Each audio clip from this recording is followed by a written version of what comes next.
我哋每一個人心入面都有一個夢，就係想中六合彩。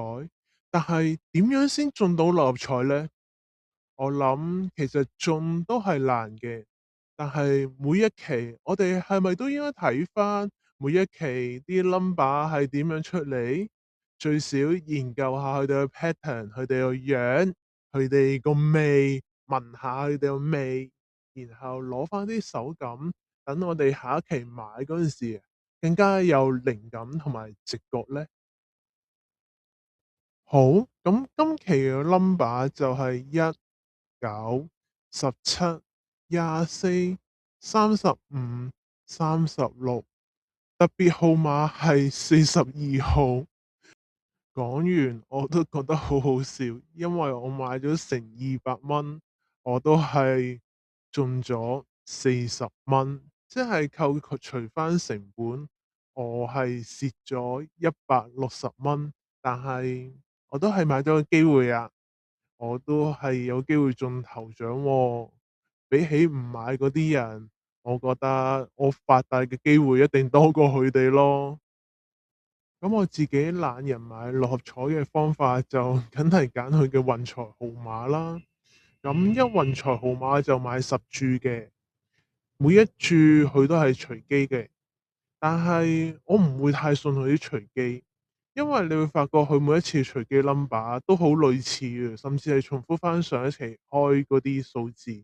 咁我只係會碌嚟碌去，例如好似最近呢5期，我覺得佢唔會出40號以後嘅號碼，咁我一定會碌到去冇任何40號以上嘅號碼每一注，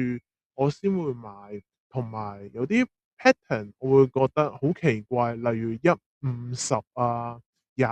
啊，呢啲好少見嘅號碼，我都會特登刪咗佢，重新再碌過。所以每一次碌嗰個運財號碼，我都可能嘥緊2到3分鐘去做，咁中嘅機會先會大少少。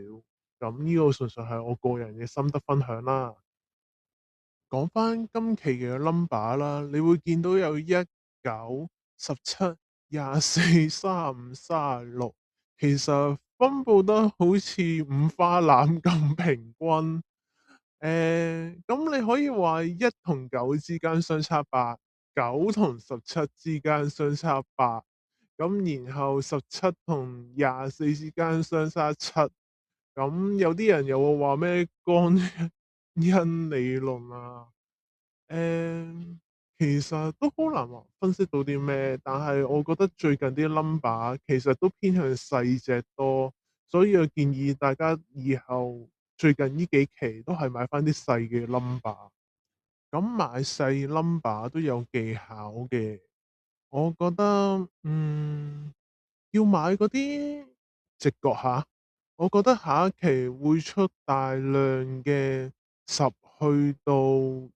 廿幾依類型嘅 number，因為最近分析翻都比較多出翻呢啲中間少少嘅號碼，而唔係話係1、3、5嗰啲。其實今日出片時間都比較趕，咁我講嘅大約係咁多啦。咁等翻今晚2月7號個星期六開彩，睇下我中唔中咗六合彩，咁然後再去同大家跟進最新期六合彩，然後再同大家分享下，當係開心下又好，睇翻啲六合彩 number 又好，始終自己掟咗幾百蚊落去買六合彩。所以都想 loom 下每一期嗰啲 number 有咩咁特別，點解自己咁衰仔中唔到啊？